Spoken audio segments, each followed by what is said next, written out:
ಒಂದರಲ್ಲಿ ಸಮಾನವಾಗಿ ಭಾಗ ಮಾಡಬೇಕು. ಒಂದು ಸೇವ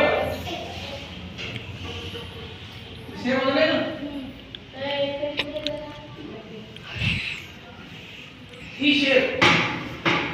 ಈ ಶೇರ್ದಾಗ ಶೇಪ್ ಒಂದೇ ಈ ಇಬ್ಬರಿ ಇಬ್ಬರಿ ಹಂಚ್ಕೊಂಡು ನಿಮ್ಗೊಂದು ಶೇಪ್ ಕೊಟ್ಟ ನಿಮ್ಗೆ ಸಿಗ್ತದೆ, ಈಗಿಗೆ ಕೊಟ್ಟ ಸಿಗ್ತದೆ, ಇಬ್ಬರಿ ಆಗಲ್ಲ ಸಮಾನ.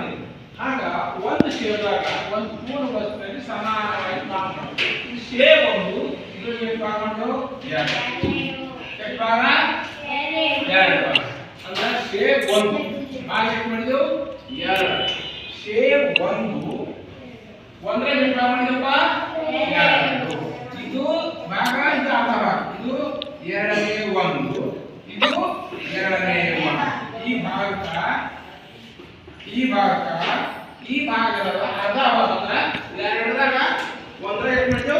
ಎರಡು. ಅಂದ್ರೆ ಎರಡನೇ ಒಂದು ಅಂದ್ರೆ ಒಂದರಲ್ಲಿ ಎರಡನೇ ಭಾಗ. ಇದು ಕೂಡ ಒಂದರಲ್ಲಿ ಎರಡನೇ ಭಾಗ. ಇಬ್ಬರಿಗೆ ಅರ್ಧ ಅರ್ಧ ಕೊಡಬಹುದು. ಇದು ಒಂದೇ ಶೇಪ್ನಲ್ಲಿ ಎರಡು ಭಾಗ ಅಂದ್ರೆ ಒಂದು ಶೇಪ್ನಾಗ ಅರ್ಧ ಅರ್ಧ. ಇದು ಓದುವಾಗ ಎರಡನೇ ಒಂದು ಎರಡನೇ ಒಂದು. ಬೇಲಿಕೆ ನಂತರ ಇದು ಮೊದಲು ಒಂದೆರಡು ಅಂಶ, ಅಂಶ ಏನಪ್ಪ? ಅಂಶ. ಕೆಳಗಿದು ಛೇದ. ಕೆಳಗಿದು ಛೇದ ಅಂದ್ರೆ ಯಾವ ಪೂರ್ಣ ವಸ್ತುವಿನಲ್ಲಿ ಭಾಗ ಮಾಡ್ತೇವೆ, ಭಾಗ ಮಾಡೋದು ಛೇದ. ಏನ್ ಮಾಡಿದ್ರೆ ಒಂದೇ ವಸ್ತುವಿನಲ್ಲಿ ಎರಡು ಭಾಗ ಮಾಡ್ತೇವೆ.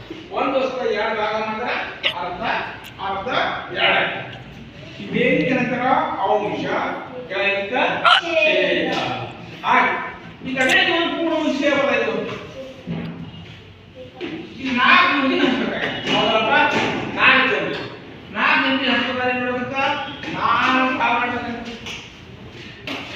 ಎಷ್ಟು ಭಾಗ? ನಾಲ್ಕು ಗಂಟೆ. ಒಂದು ಎರಡು ಮೂರು ನಾಲ್ಕು ಗಂಟೆ ಹಂಚ್ಬೋದು. ಈ ನಾಲ್ಕು ಭಾಗ ಮಾಡಿದ್ರೆ ಯಾಕೆ ಗೊತ್ತಿಲ್ಲ? ಒಂದರಲ್ಲಿ ನಾಲ್ಕು. ಎಷ್ಟು ಭಾಗ ಮಾಡಿದ್ರು? ಒಂದರಲ್ಲಿ ನಾಲ್ಕನೇ ಒಂದು. ಒಂದರಲ್ಲಿ ನಾಲ್ಕು ಭಾಗ ಮಾಡ್ತೀವಿ. ಇದು ಒಂದೇ ಶಬ್ದ, ಇದು ನಾಲ್ಕನೇ ಭಾಗ. ಇದು ಒಂದೇ ಶಬ್ದಾಗ ಇದು ನಾಲ್ಕನೇ ಭಾಗ. ಇದು ಒಂದೇ ಶಬ್ದಾಗ ನಾಲ್ಕನೇ ಭಾಗ. ಹೌದಲ್ಲ? ಇದು ನಾಲ್ಕನೇ ಒಂದು ನಾಲ್ಕನೇ ಒಂದು ನಾಲ್ಕನೇ ಒಂದು, ಇದು ನಾಲ್ಕನೇ ಒಂದು. ಒಂದರದಾಗ ಇದು ನಾಲ್ಕನೇ ಭಾಗ. ಇದು ಒಂದೇ ಶಬ್ದದಲ್ಲಿ ಇದು ನಾಲ್ಕನೇ ಭಾಗ. ಇದು ಒಂದೇ ಶಬ್ದದಲ್ಲಿ ನಾಲ್ಕನೇ ಭಾಗ. ಇದು ಒಂದೇ ಶಬ್ದದಲ್ಲಿ ನಾಲ್ಕನೇ ಭಾಗ. ಇದು ಒಂದೇ ಶಬ್ದದಲ್ಲಿ ನಾಲ್ಕನೇ ಭಾಗ. ಅಂದ್ರೆ ಒಂದರಲ್ಲಿ ಎಷ್ಟು ಭಾಗ ಮಾಡಿದಪ್ಪ? ನಾಲ್ಕು ಭಾಗ. ಎಷ್ಟು ಮಾಡಿದಪ್ಪ? ಸಣ್ಣ ಸಣ್ಣ ಆಯ್ತು. ಹೌದಲ್ಲ? ಹಾಗೆ ಇದು ನಾಲ್ಕನೇ ಒಂದು ನಾಲ್ಕನೇ ಒಂದು ನಾಲ್ಕನೇ ಒಂದು ನಾಲ್ಕನೇ ಒಂದು. ನಾಲ್ಕನೇ ಹಂಚೋದಿಲ್ಲ. ಅದು ಸೇರಿಬಿಟ್ಟು ಒಂದ್ರಾಗ ಒಂದ್ಸಲ ಎರಡು ಭಾಗ ಮಾಡ್ತೀವಿ ಅಂತೀವಿ, ಮತ್ತೊಂದು ಸಲ ನಾಲ್ಕು ಮಾಡ್ತೀವಿ. ನಾಲ್ಕು ಅಂದ್ರೆ ಎಷ್ಟು ಭಾಗ ಮಾಡಿ ಸಮಾನ ಒಂದು ವಸ್ತುವಿನಲ್ಲಿ ಸಮಾನವಾಗಿ ಭಾಗ ಮಾಡೋದು ಅಂತಾರೆ ಭಿನ್ನ ರಾಶಿ. ಅಂದ್ರೆ ಒಂದು ವಸ್ತುವಿನಲ್ಲಿ ಪೂರ್ಣ ವಸ್ತುವಿನಲ್ಲಿ ಸಮಾನವಾಗಿ ಭಾಗ ಮಾಡೋದು ಭಿನ್ನ ರಾಶಿ. ಇದು ಒಂದು ವಸ್ತು ಇತ್ತು, ಒಂದು ಶೇಪ್ ಇತ್ತು. ಸೇರಿದಾಗ ಒಂದ್ಸಲ ಎರಡು ಭಾಗ ಮಾಡಿದ್ವಿ, ಒಂದ್ಸಲ ನಾಲ್ಕು ಭಾಗ.